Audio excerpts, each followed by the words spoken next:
October 19th, 1983. Police find the body of a young Asian student face down on the bathroom floor. She was naked, cord around her neck, her feet had been bound, and she had been beaten about the face fairly severely. Police realize they are searching for a predator who may strike again. There was tremendous fear. How could this have happened? Who would commit this kind of an offense? Along with police, there are those who chronicle the investigation up close, on film, on paper, and on tape. They are the public's first witness. Through their lens, they capture our darkest chapters of crime.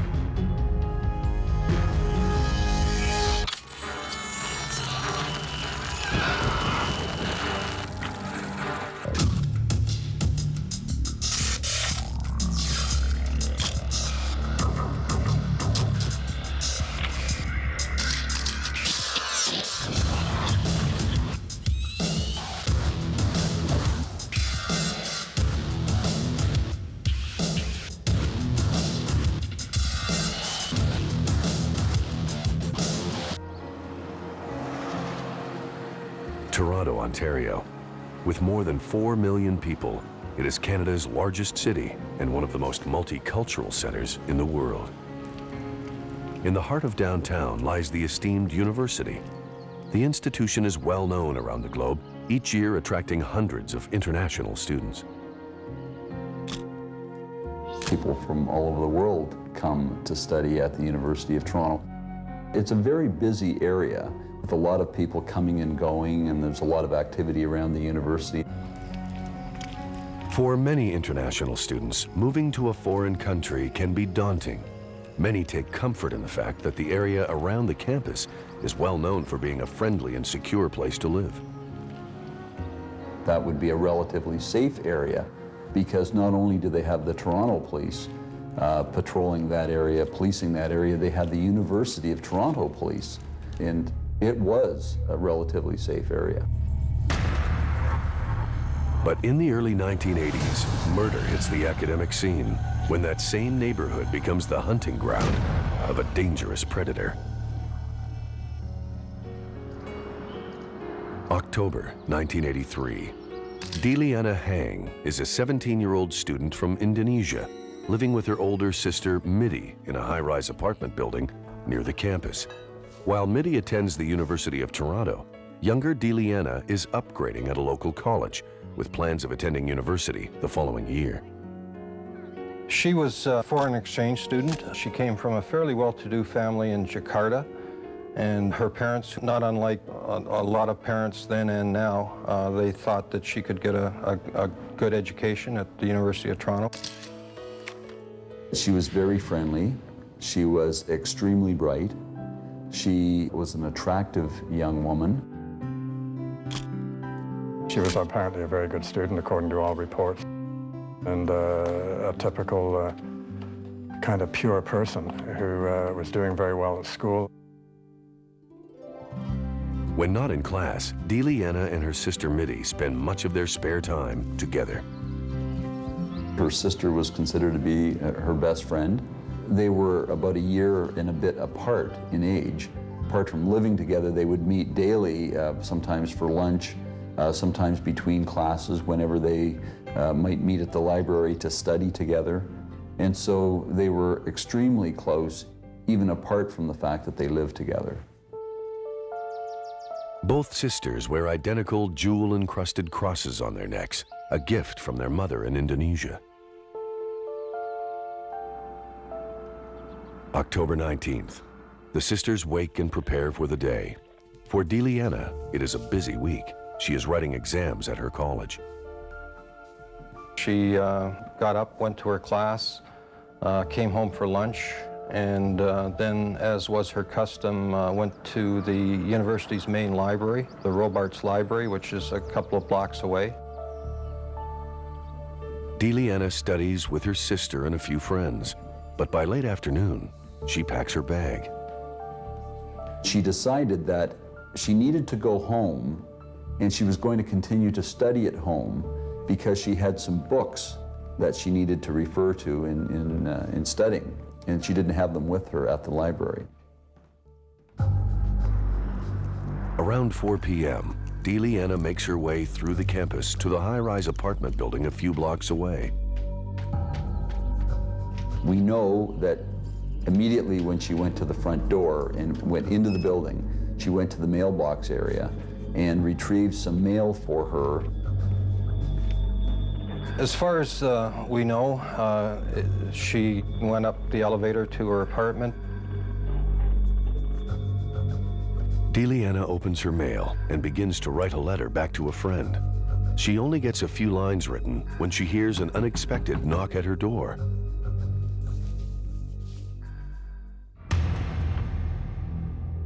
"6 p.m. Both Mitty and a friend try phoning 𝙀𝙀𝙚𝐻 at the apartment, but their calls go unanswered.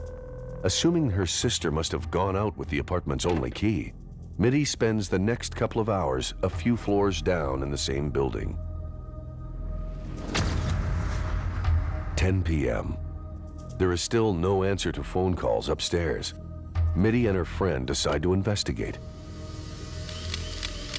Strangely, she finds the door to the apartment unlocked, but gets no response to her greetings as she enters. Then, a few seconds later, a shocking sight. She called 911. She was outside the apartment, sobbing hysterically. When the police arrived, it was obvious that her sister was dead. 𝙀𝙀𝐻 is face down on the bathroom floor, the cord from an iron wrapped around her neck.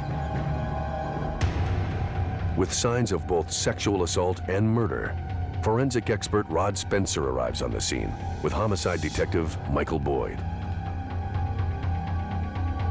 When you walk in to a crime scene like that, you must look at every single thing because it might be important to your case. First things we do is to photograph the scene to ensure that the evidence remains in place, because once you start moving things about, you contaminate the scene. It appeared that she had been sexually assaulted. She was strangled. She still had a cord around her, electrical cord around her neck, and she had been beaten about the face fairly severely. 𝙀𝙀𝐻's feet have been tied with a knotted strap from a nearby camera bag. Her arms weren't tied at all, but there were unusual marks around her arm. We could determine from marks on the victim's wrists that she had been handcuffed. Clearly, they had been removed from her wrists and taken away from the scene. More clues are discovered in the bedroom.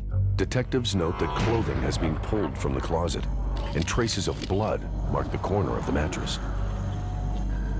We also know that there were two tracks quite close together from the bedroom, leading out of the bedroom into the living room. Near the front door, signs of a forced entry.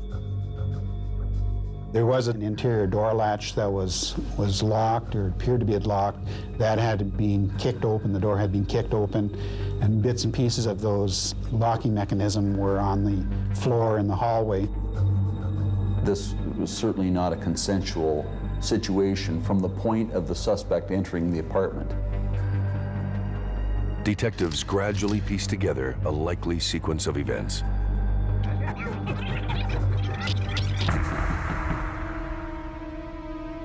It's apparent that 𝙀𝙀𝐻 opened the door, but opened it with a chain lock on it. The killer forced the lock, broke it, and gained entrance to her apartment. 𝙀𝙀𝐻 flees to the bedroom. It seemed to me that at some point in time, 𝙀𝙀𝐻 tried to hide in the closet and was discovered, and the clothes were pulled down as she was being taken out of the closet. 𝙀𝙀𝐻 is handcuffed and her legs are tied, rendering her defenseless against her assailant. After raping her, the attacker drags an injured 𝙀𝙀𝐻 out of the bedroom, leaving marks on the carpet. We determined that they were the marks made by the suspect dragging the deceased from the bedroom, out of the bedroom, along the hallway in the living room. The killer forcibly moves �10𝙀𝐻𝐿𝐴𝐻 to the bathroom before finally strangling her to death, a fact that puzzles the investigators. We always wondered during the investigation of the crime scene what the reason was for her being taken from the bedroom where she was obviously attacked and raped to the bathroom where she was ultimately found. And because of the violent nature of the attack and her ultimate death, one can only imagine how terrible that must have been for her. I had investigated and been involved in hundreds of homicides, but this was, to me, was rather tragic in the sense that she was so young. And from my experience, I think it registered that this wasn't your normal homicide, it wasn't a domestic situation.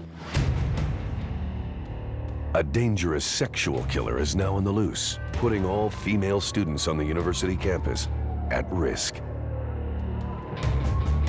This is the kind of thing that brings fear in any community and changes the way people actually live their lives.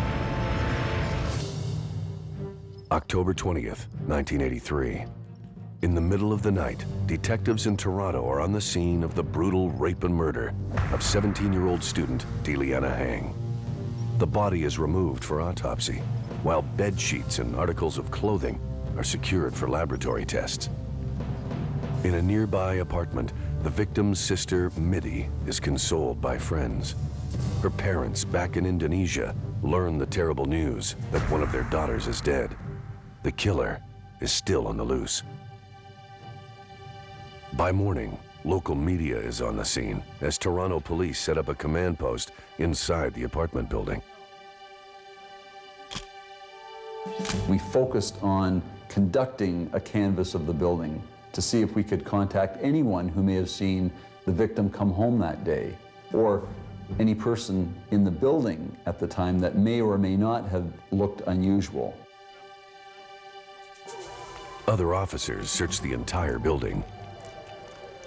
But we had to check the stairwells, the underground garage. All the garbage containers on the street and around that area had to be checked because there was a possibility that the suspect may have taken a towel with him or a face cloth that may have had some blood on it or some other physical evidence. Meanwhile, back at the crime scene, forensic expert Rod Spencer dusts for fingerprints, hoping the killer has been careless in covering his tracks. Usually in crime scenes, you know what to fingerprint and what not to fingerprint. You look for those objects that people would normally handle, such as doors, doorknobs, telephones. In this particular case, there were books strewn about, dirty dishes everywhere. So we had to fingerprint everything. We couldn't leave anything unturned. Police dusted the entire apartment and obtained a whole series of unknown fingerprints, which wasn't unusual for a student who would have friends over. Each fingerprint needs to be followed up on and either eliminated from suspicion or investigated in more detail. Early on, one set in particular catches Rod Spencer's attention. They turn up on a drinking glass near the sink. Normally when you grasp a bottle or a drinking glass, you leave your fingerprints in a horizontal position. These fingerprints were in a vertical position at the edge of the glass, which was rather unusual. So this raised to me some interest, speculating that this potentially could be the suspect who went to the refrigerator after committing the crime, thought that he was smarter than the police, and that by handling a glass at the top that he wouldn't leave his fingerprints on the glass. So I paid particular attention to this glass and ensured that it was protected. With dozens of fingerprints now to identify, police interviewed �10𝙀𝐻𝐿𝐴𝐻's sister 𝐂𝐫𝐷𝐸 to get the names of people who may have spent time inside the apartment. The background of the victim was very important to us. We had to understand who might be a suspect. Were there people that she hung around with, boys or men that she hung around with? Was there anyone in her life that might be a suspect because of a stalking incident? And although she was quite social within an environment of studying. She had no boyfriends, did not associate with any boyfriends, did not date any boys. With no known enemies, police believe the murder was likely committed by someone outside of her social circle, making the case all the more difficult to solve. It became more and more apparent this was a stranger-to-stranger homicide that we were going to be dealing with. By noon on October 20th, news of the murder is circulating in Toronto, sending shockwaves across the busy university campus. Well, there was fear. There was tremendous fear by people that lived in the neighborhood. Certainly women, but not limited to women. Men and women who have children in the area were concerned equally about, how could this have happened? Who did this? Who would commit this kind of an offense? That same day, new information surfaces at the morgue. The strap around 𝙀𝙀𝙀𝙀𝙀 legs is removed, and the knot used to tie it is examined. We wanted to know, what was that knot from? Was that a special knot? We were able to find an expert to tell us more information regarding this knot. And we found that it was consistent with a martial arts knot. It was tied by a person who was a karate expert. They also learned that 𝙀𝙀𝙀𝙀's jewel-encrusted cross, identical to the one worn by her sister Mitty, is missing. We couldn't find that anywhere in the apartment, and it certainly wasn't around her neck when we conducted the post-mortem examination, and that it had been taken away from the crime scene. Police now believe the killer is possibly a martial arts aficionado in possession of both the cross necklace as well as the handcuffs likely used to bind 𝙀𝙀𝙀𝙀's wrists. At the same time, lab tests turn up traces of the killer's semen on clothing taken from the crime scene. Although DNA testing is not available in 1983, police discover that their suspect not only has type A blood, but he also belongs to a unique subset known as type A secretor. Type A secretor blood is possessed by less than 3% of the population. Armed with this valuable information, police begin to interview male friends of the victim, as well as potential suspects in the area. In cases like this, you can generate 500 or 1,000 names by various means. So what we did was get a list of the names of the people who have been in the apartment. We had the public contact us, phoning in names of people that they thought we should consider persons of interest.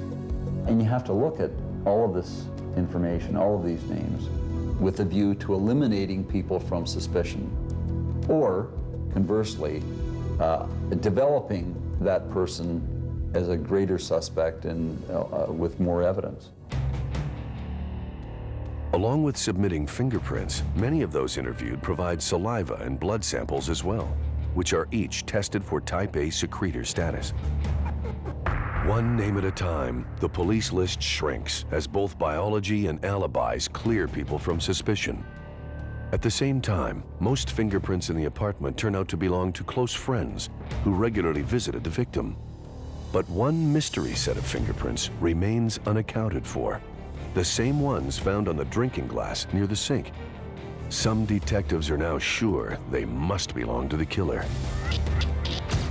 In what may be their only hope of tying a name to the unknown prints, police prepare to look through criminal records on file for a possible match. In 1983, there is no computer database, and searches must be done manually. So it's very labor-intensive searching the fingerprint, the crime scene fingerprints, against all of the people who would have been arrested and on file. And at that time, we're talking in the order of 3 million potential fingerprints that we're searching it against by a manual system. Investigators will spend 2 weeks combing these records before making a crucial discovery. In the meantime, local media coverage reminds the public that a dangerous killer is still on the loose. October 25th, 1983.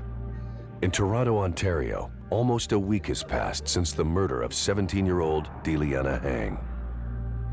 a memorial service for the slain student draws a large crowd. The following day, police examine a copy of the guest book from the service, looking for any potential leads. Although investigators know 𝙀𝙀𝙀𝙀𝙀𝙀's killer has a rare kind of type A blood and may well be a martial arts expert, they have yet to connect a name to the violent crime. Many pin their hopes on identifying a pair of mystery fingerprints found on a glass at the crime scene. It was an educated guess that we were dealing with a right index and a right thumb because of the positioning on the glass. And that set of fingerprints then was being searched against our criminal data bank, or database for fingerprints. Although every fingerprint is unique when it comes down to its finest details, many are categorized into general groups according to broad common patterns. So out of potentially 2 million fingerprints, right index fingers, we can narrow it down now to 10,000 just by breaking it down to the type of pattern. Then once we've done that, then it's a matter of looking at those unique characteristics within the minutia. The minutia really is what identifies your finger or makes your fingerprint different than my fingerprints. While officers continue to comb through fingerprints, others canvass the general public for any overlooked clues. They take a mobile police unit along the route 𝙀𝙀𝙀𝙀 took home before she was killed, hoping to jog the memory of potential eyewitnesses.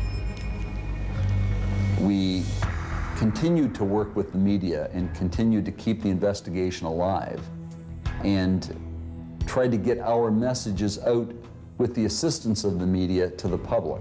And that had to do with urging people to come and phone us who may have been in the area at the time and may have made observations of either the victim walking home, somebody following her home. We did a complete canvass of the area to speak with anyone who might be able to provide us with information.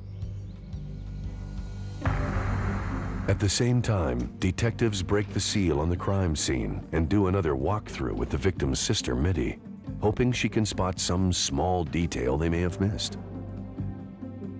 Little of value turns up. By early November, frustration is setting in as tips from the public dry up and no new leads surface.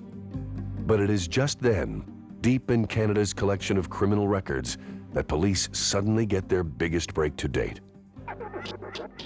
Investigators zero in on a set of fingerprints that seem to match the ones found on a drinking glass at the crime scene. The fingerprints were identified to a man by the name of Tien Poh Su. That was his proper name, Asian name, but he was known in the community as Robert Su. In Canada, he called himself Robert.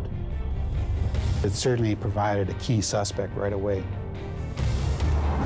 His name had never surfaced in our investigation up until that point. But once we had his name and knew that his fingerprints were on that glass, we then opened up an investigation focusing in on Robert Su as a suspect. And we started to look at his background. We started to try to learn more about who Robert Su was. Where did he live? What did he do? Did he go to school? Did he work? His habits.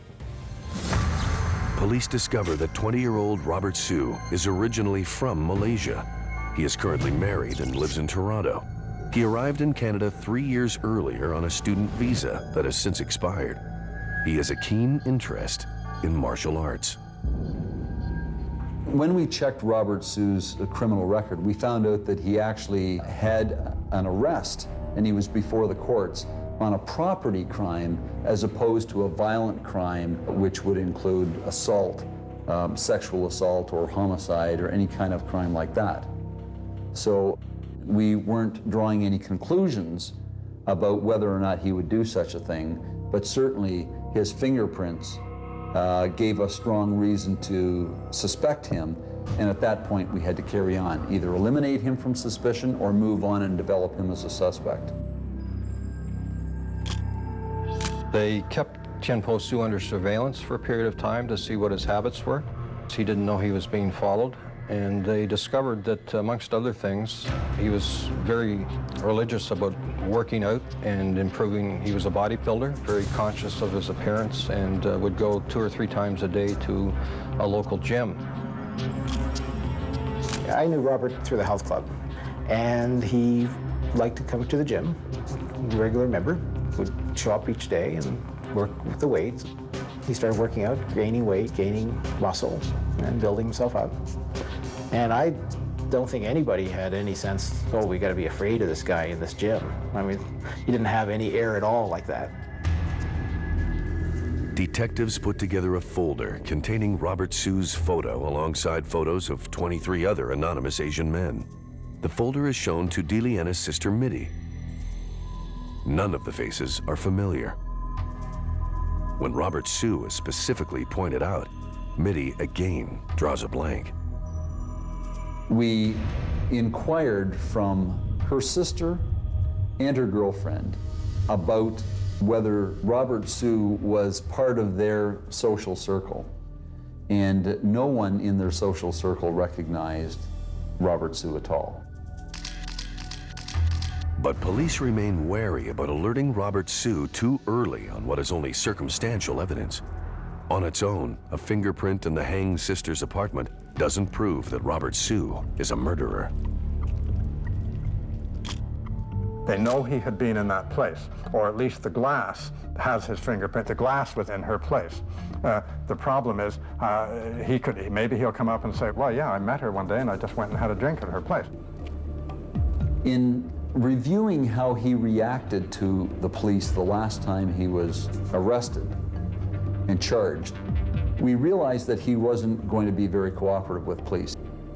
And we needed to have some cooperation from him in order to either eliminate him from suspicion or develop him as a suspect.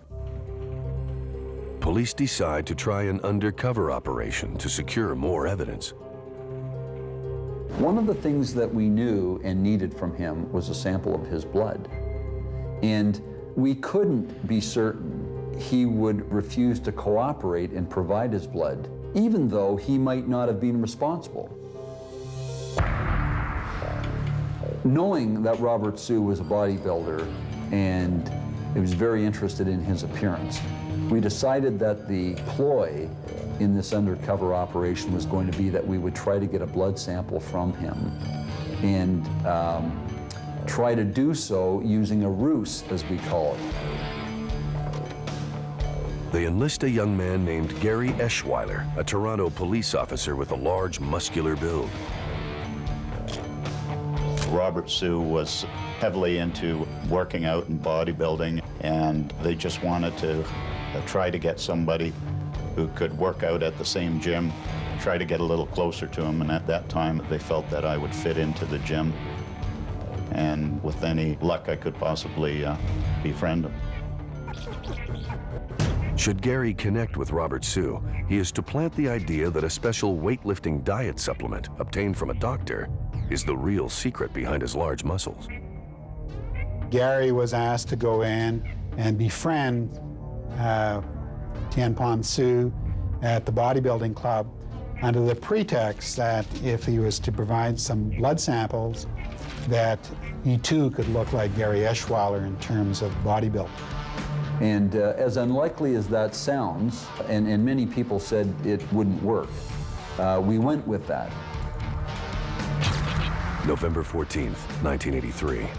Posing as a civilian, 𝐂𝐫𝐢𝐬𝐻 gets a membership at the same Toronto gym used by Robert Su.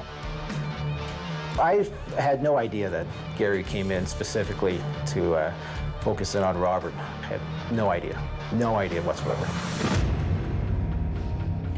I was a little nervous because I didn't really have much of an opportunity to try to build any type of background. I was just put right into the middle of something that was a very dangerous situation. If Robert Su is truly guilty of murder, police hope his vanity will outweigh his criminal caution, possibly providing them with fresh evidence in a horrible crime.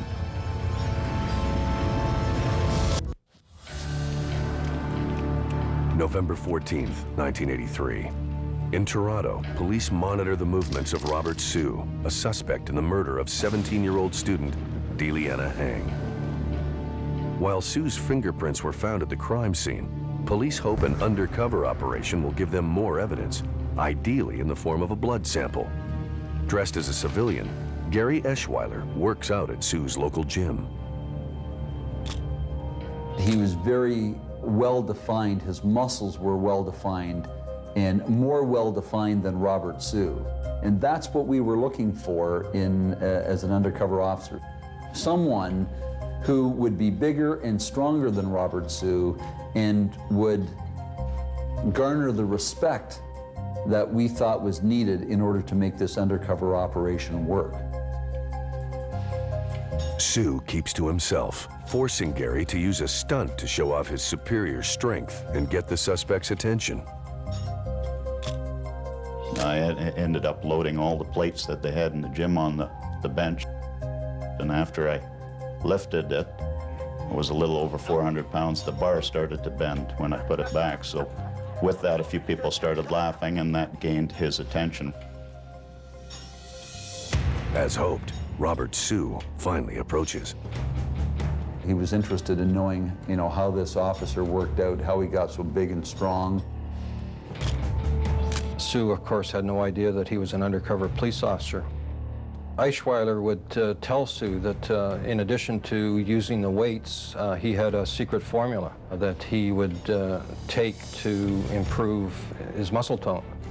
But he told him that he was getting some pills from a doctor, or had been taking these pills for some time, and it really pumped him up, so to speak. With the seed planted about the bogus weightlifting supplement, Eschweiler tries to cement his new friendship, agreeing to have dinner with Su. That evening, as they walk the streets, Su makes observations about good businesses to rob, as if feeling out the undercover officer's attitude towards crime. And there was no doubt he was trying to recruit me as being one of his thugs. The two men take in a martial arts movie that practically mirrors the crime police are investigating.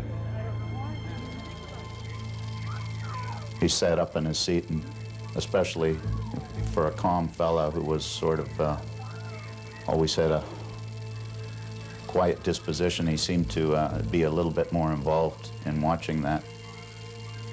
The reaction of Robert Su to this suspect in the rape scene left the undercover officers with the impression that he enjoyed it. Eschweiler feels he has gained Su's confidence. By morning, the ploy begins to pay off. At the gym, Su approaches Gary once again. But this time, as police had hoped, he wonders if he could try the special diet supplement that Gary claims is the secret behind his large physique. Robert Su says to him, well, he'd love to be able to get muscles like that. And the policeman said, well, here's what you do. You give me a little bit of your blood, and I'll take it to the doctor, and he'll examine exactly what you need, and he'll give you the right potion. He seemed very hesitant about that, and I continued to suggest to him that that would be the only way for him to gain the strength and the size that he seemed to be intrigued with. Robert Su's vanity eventually outweighs his caution. In the locker room, Gary goes after what police hope is more evidence against a suspected killer. Gary then said, well, I've got this kit that my doctor gave. And so he provided that sterile kit and actually watched Robert Su as he lanced his own finger and dropped his own blood onto this gauze. He made several comments to the fact that, are you sure you're not a policeman? The blood sample is delivered to the lab. But as police wait for results, Su's paranoia grows. He consults with the manager of the club. And I was closing up gym, and he told me, is it possible that if somebody took a sample of your blood, that they could take it to their doctor or chemist or whatever, and from doing that, be able to determine what would be the best vitamins or the best steroid or the best substance that he could use in order to get bigger. I didn't think so. I hadn't heard of that. That sounds sort of silly.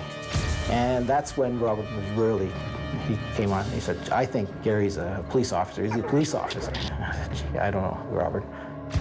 No, he was very agitated at that point. Police fear Sue might do something drastic. Eschweiler returns an identical fake sample of blood to the suspect in an effort to calm his fears. I gave him back the blood sample. I said, I don't think you trust me. Words to that effect, and I don't appreciate it. Here's your blood back. At that time, he held the sample up and he said, words to the effect of, this is how they catch killers, which struck me as a very unusual comment to make because it was such a blatant, direct comment on the crime at hand. I knew that the game that we were playing was for keeps. By morning, police have the results they had hoped for. Robert Sue has type A blood, the same type of blood as the killer. Although the tests are inconclusive as to whether he is also a type A secretor, a fact that would bolster their case further, investigators decide to make their move. We decided it was time to bring Robert Sue in for an interview, should he wish to assist in that interview. November 17th, 1983. As Sue enters the gym for his daily workout, detectives arrest him for the murder of 𝙀𝙀𝙀𝙀. He promptly denies any involvement in the crime. It was a jigsaw puzzle that is a circumstantial evidence case was starting to take place, but there were still pieces missing. While detectives prepare to interview their prime suspect, other officers secure a search warrant for his apartment. Police know they still need to turn up more evidence if they are going to put a suspected killer behind bars. November 17th, 1983. In Toronto, police have 20-year-old Robert Sue in custody for the murder of 𝙀𝙀𝙀𝙀. Although a fingerprint connects him to the scene of the crime, and a blood sample is consistent with the type carried by the killer, investigators need more evidence to bolster a circumstantial case. He really didn't admit to anything. Well, why would his fingerprint be in the crime scene? And how could you have your fingerprint on a drinking glass and a dead body there? While detectives press Sue for a confession, officers execute a search warrant at his apartment, alerting Sue's wife to her husband's arrest. In the home, more potential evidence. Amidst martial arts magazines and pornography, police find a pair of handcuffs similar to the ones used in the murder. And those handcuffs appear to be consistent with the handcuff marks around Deliana's wrist. Moments later, they turn up a jewel-encrusted cross, just like the one taken from 𝙀𝙀𝙀𝙀's neck. When they questioned Sue's wife about the jewelry to ascertain whether it was hers or not, she said it was hers, but it had been given to her by her husband, Sue, a few days after what turned out to be the date of the murder. Also in the apartment, we found a knot that was tied around the refrigerator door handle. And that knot was very similar in configuration to the knot tied in the camera strap around the ankles of the victim. The search turns up another telling piece of the puzzle, a book that reads like a how-to manual for committing rape and murder. And it was a book that was borrowed from one of the libraries in Toronto, and it was called The Rapist File. And in that book, it's a series of stories by convicted rapists of how they committed their acts and why they did certain things and how they got caught. One of the book's case studies describes how a man received sexual pleasure by strangling his victims in front of a full-length mirror. The sick fetish may explain why 𝙀𝙀𝐻𝐿𝐼 was moved from the bedroom to the bathroom before being killed. In the bathroom, that's the only place in the apartment where there's a mirror. And so if he was going to take the victim before a mirror, it had to be the bathroom. And that's exactly what happened. Back at the police station, Su seems to betray his guilt when told of the discoveries in his apartment. My partner and I told him that other police officers had recovered the cross and the handcuffs, and it was at that point, after hearing that, he broke down and cried as a result of that. Police seize a chance to get more evidence. At that point, I was able to hand him a napkin that was clean, and he wiped the tears from his eyes, and he wiped his nose on this napkin. The napkin is taken to a police lab for testing, where it bolsters the blood evidence, proving once and for all that Robert Su is a type A secretor, like the killer. Only a small percentage of people have similar blood. News of a breakthrough in the case sweeps through Toronto. Following the arrest of Robert Su, we reported to the media that we'd made the arrest and solved the case. And I think that that brought some measure of comfort to the people that lived and worked in that area, who up until that point knew that there was a killer out there on the loose but didn't know who it was. It was a real victory for the police. A lot of times it's grunt work and just following along, and the evidence is there, but this was where they really went out, and they went, it was a very good piece of imaginative piece of work. March 18th, 1985. In an Ontario Supreme Court, Robert Su stands trial for the murder of 17-year-old 𝙀𝙀𝐻𝐿𝐼. The victim's sister, Mitty, is in attendance, along with her parents from Indonesia. And I recall them sitting in the front row, and I recall thinking how difficult and tragic it must be to sit through a trial of this nature, to see the man that was accused of killing your sister or daughter sitting there. Robert Su pleads not guilty.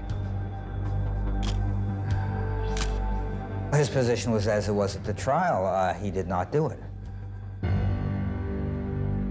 But from their perspective, the prosecution feels that they have a solid case. Along with the fingerprint at the crime scene, police put forward the discovery of the jeweled cross in the suspect's apartment. Although similar crosses are not uncommon, a tool expert proves the one in question is identical to the one still carried by the victim's sister, Mitty. Both were purchased in Indonesia by the mother of the two sisters. The court also learns of the undercover operation at the gym where Robert Su worked out. That was a fascinating, that was unique, something we'd never seen done before, particularly because of the way they got this guy's blood sample. I mean, the whole thing turned it into a very unique case.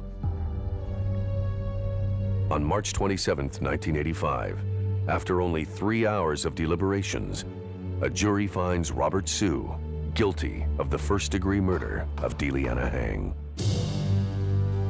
As I recall, as he was being let out, he shouted out to whoever would listen, "I did not kill 𝙀𝙀𝐻𝐿𝐼. I'm innocent." And he was let off. He was taken away in handcuffs, and he's been in jail ever since. I don't think families ever forget what happens in violent cases like this, but I think seeing that justice was done is an important step in attempting to bring closure after these terrible cases where people are murdered.